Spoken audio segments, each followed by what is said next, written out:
Hi guys, welcome to a new video. So today we'll take a look at another game from Armies of Exigo, and today we have a matchup between me and Soulskeeper on the map Larva. So let's unpause it. As we can see, I spawned in the bottom left corner with the green Empire, and Soulskeeper is playing in the top right corner with the blue Fallen. So I would say a little bit swapped races. My main is of course Fallen. Soulskeeper is kinda experimenting with other races as well, but I think he mainly plays Empire, so we kind of have it reversed here. Of course, this map offers a fast expansion, which is pretty close to your base, and there is a kind of narrow entrance. It's a little bit wider probably than on some other maps, but in general pretty narrow. You just have to keep in mind that there is a small entrance here next to these trees or between them, so sometimes you need to close it a little bit more, but in general pretty fine. But there is also back entrance to this fast expansion, so that's what makes it a little bit more dangerous and something you have to always count with. However, the strategy is still pretty similar to all the other maps where you would make fast expansion.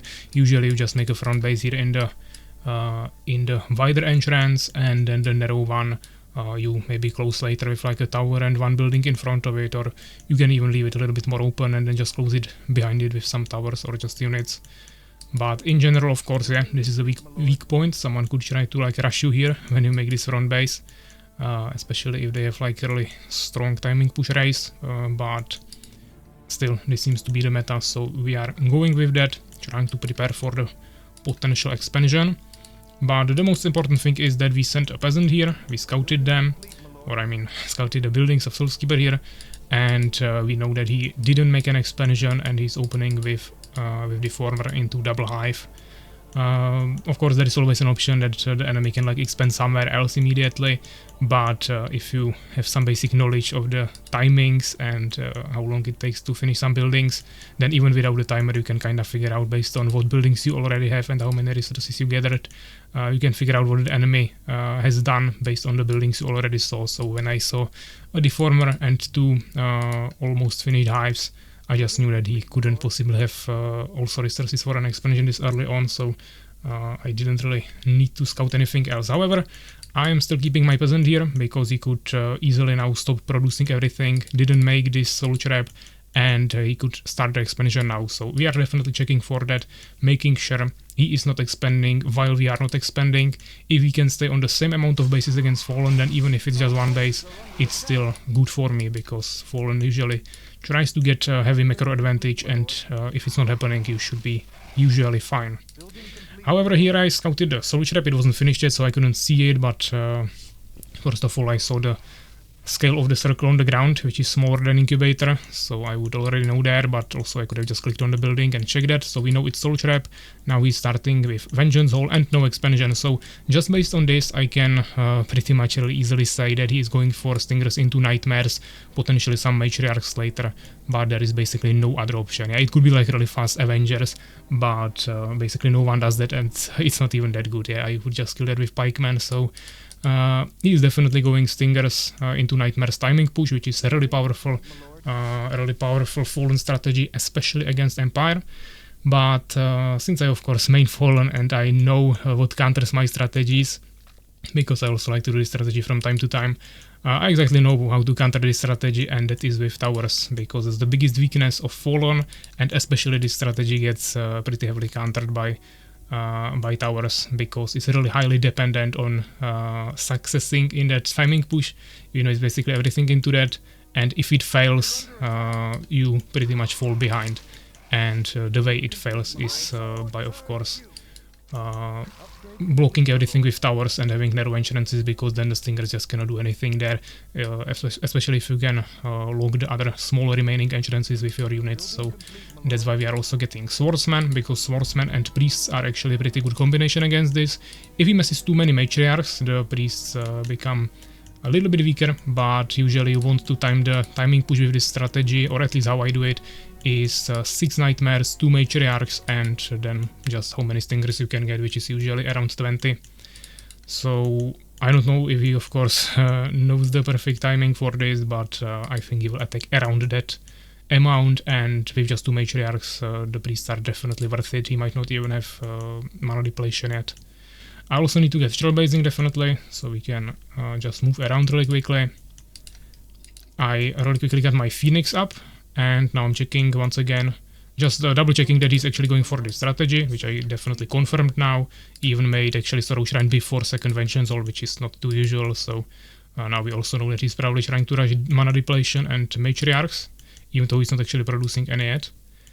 So this is a little bit of an overkill. He didn't use it for anything else than the mana depletion that he could have gotten later, because he still doesn't have any matriarchs yet. And he could have been double producing in Vengeance also already. But now he's swapping to the matriarchs on 4 nightmares, so a little bit earlier. We of course also scouted the expansion, so we know he doesn't have one. And now, as you can see, I'm just spamming as many towers as possible, because I can see he's on one base, he's preparing a timing push army, and there is just nothing else that could be happening than him trying to kill me with this attack. He has 0 scouting, so he doesn't know that I don't have an expansion. I think actually there was enough time for me to probably make one.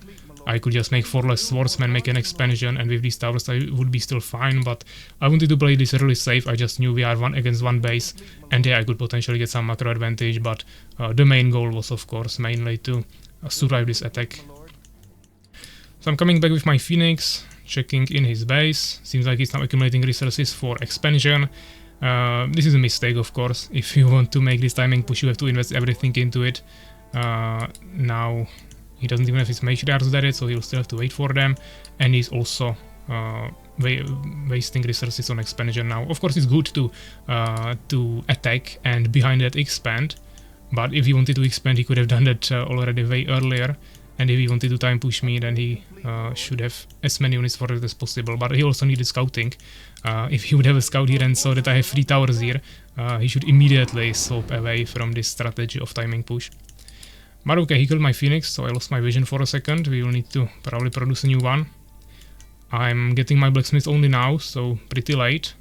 And I have only 2 towers here, so of course I have the main protection here in the wider entrance, but he's going from the back.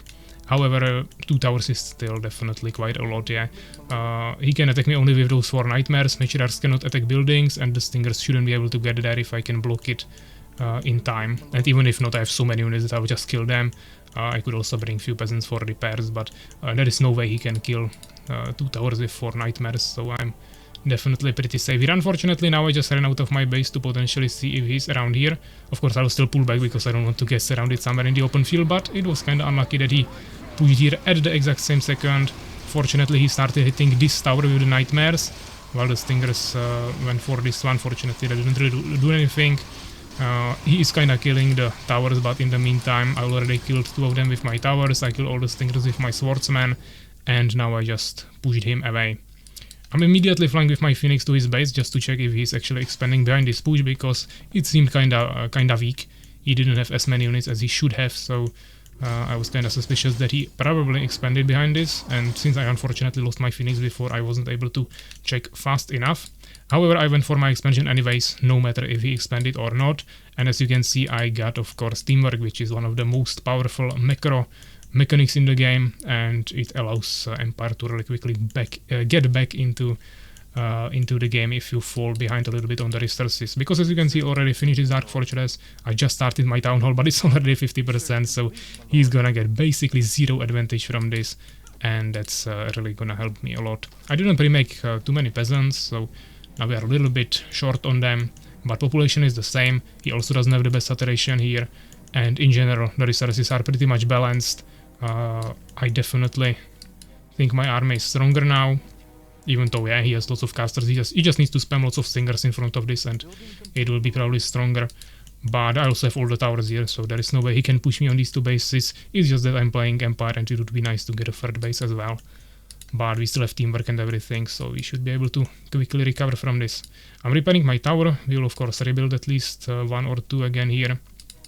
Probably also repair the farms. I think we also got improved farming, so we have lots of unlocked population now, so we don't have to waste any more resources on farms. Getting iron swords since we finally got blacksmith, so we at least have some upgrades. As you can see, I actually already got the first armor upgrade, and we also made 1 dryad, so we can spawn some flowers and get some permanent vision in front of our bases. He's expanding here. I'm immediately scouting it with my Phoenix, so that's really good. He has 0 upgrades on stingers. He actually doesn't even have incubator yet, so there is no danger there, and he also doesn't have any upgrades for the other units he has. Here I unfortunately lost my Dryad. I went for a short fight here trying to kill some Stingers. Unfortunately, we can see the mana depletions already working there for the enemy, so all of my priests are pretty much useless now, and here I will probably have to pull back because he's spawning skeletons, he has too many ranged units, and in general we are not getting much value from there. But we killed basically all of his Stingers. I think we lost like maybe like 4 or 3 swordsmen, so nothing too crazy. I'll lose one more priest here, but that was just a micro mistake when I was retreating because he started healing. But in general, we should be able to heal up really quickly. We are spamming more and more swordsmen. Second tower is rebuilt here, it's just not upgraded yet. And I actually started building some towers down here, preparing for an expansion once again with teamwork. Because I know the enemy also is making an expansion, so we have to be prepared, but I didn't just want to blindly start it here. I could have probably picked some safer location where he most likely wouldn't check, but I also wanted to have it kinda close to me, so I can send some units there if necessary. We are going to castle now, getting second damage upgrade for swordsman, making third barracks, while we already have one advanced barracks. Even made a third tower down here. And now we finished the towers, we are upgrading all of them as fast as possible. Also upgrading this one. And now he's trying to run into me, of course. Skeletons are extremely strong against towers because they take half damage from pierce. So they are just really durable against Empire towers and also, for example, Elf Rangers, also from pike damage, so pikemen and stingers. They are pretty durable against these things, but in general, 3 towers are too much for him to push this, so as you can see, he just kind of wasted the skeletons. Maybe dealt some slight damage to these buildings, but I can just repair that. And he cannot really push me in anyway. And now he finished the base, but he doesn't have any saturation here.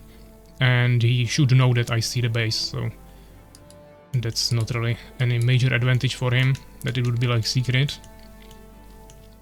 He's 27 population add. Kinda same gems. I have a little bit more gems, even more wood. But yeah, he's definitely a little bit ahead in population. But I rushed the castle kinda from 2 bases actually, even though we are preparing the third one here. As you can see, power building it again, so before he even saturates this, I already have my third base as well. And once again, we are not really falling behind on macro, because he doesn't have any scouting again. He's actually trying to take the middle now, which is a strong point of this map, but I'm already finishing my Circle of the Ancients, that's why we rushed the castle, and now we'll be preparing some knights. I think in the past, definitely, at least, mages were probably better to just rush decrease. You can get mana depleted, but usually, if the enemy doesn't pay full attention, you can usually get some free decrease there and just totally decimate the whole army.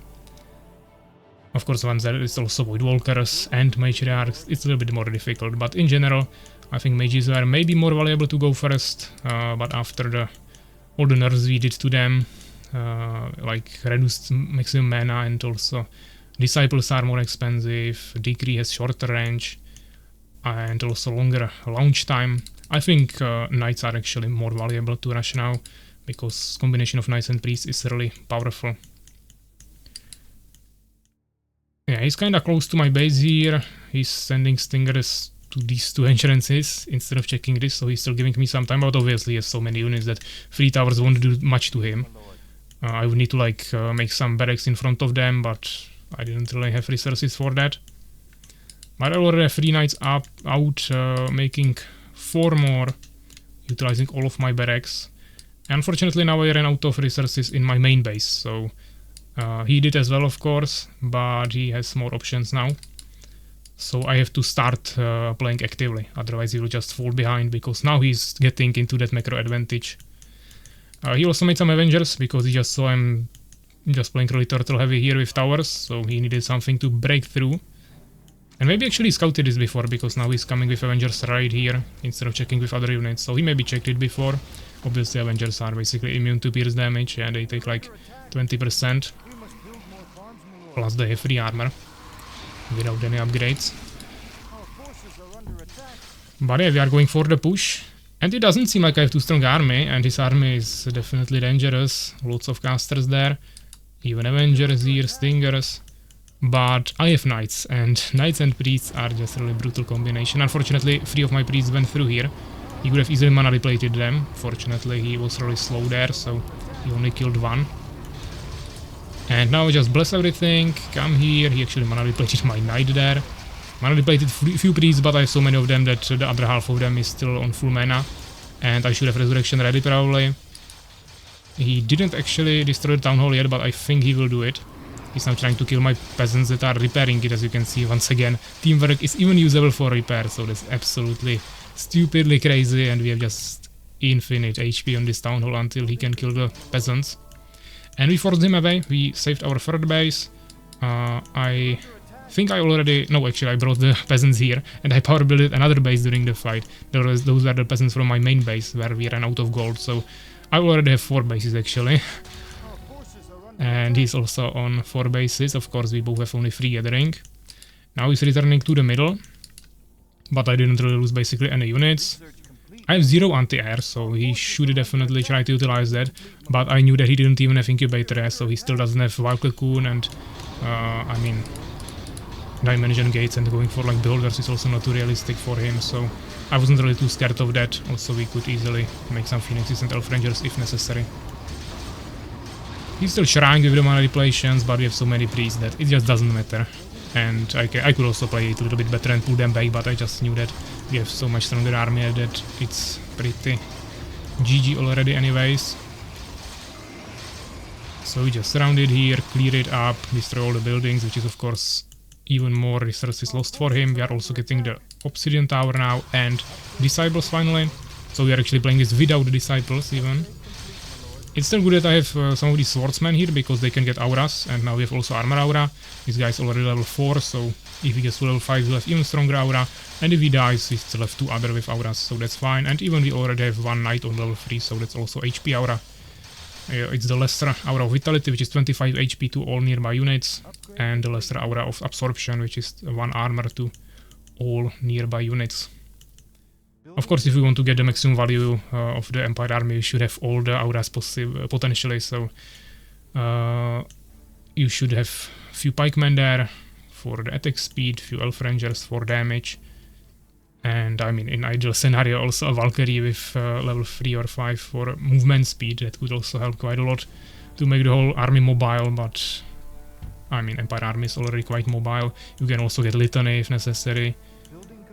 And getting like a Valkyrie there and keeping it alive is not usually the strategy, but could make it even a little bit better. So yeah, here we just push, we pull the priest back a little bit.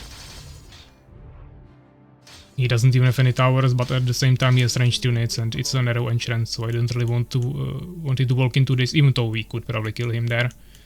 But I know he has an expansion here that we scouted earlier, so we'll just go for that. Why not? We have a scout here, checking the middle, finally bringing some mages as well, making some towers here, farms, saturating all the bases, and now we clear his last major expansion here. Of course we know he will come from here, so we have to pull the priests back. Immediately pull our melees here, retreat a little bit. He's attacking this knight quite heavily, but we can resurrect if needed. He throws my mages here, so we cannot dispel that, but it's not like the freeze would be doing anything. Once again trying some mana depletions. Too many priests for him to really make a difference there. Also, if you mana replay too much, I even got a decree there on him. If you mana replay too much, you will just burn all of your mana on the matriarchs, and then they are pretty useless, because they won't have mana even for skeletons, so sometimes it might be actually even better to just not even cast mana depletions and try to just get some necromancy out there with the skeletons, but it really depends on the situation. He will just need probably way more matriarchs for this.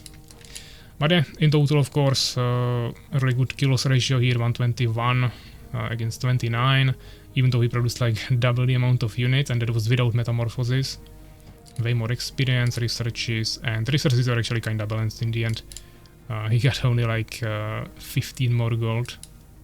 Gems also kinda balanced, even though we spent more, wood as well. But yeah, in general definitely the knights just heavily carried here, and it resulted into in a nice win after 26 minutes and 4 seconds. So yeah, I hope you enjoyed it, and I will see you in the next one, so take care guys.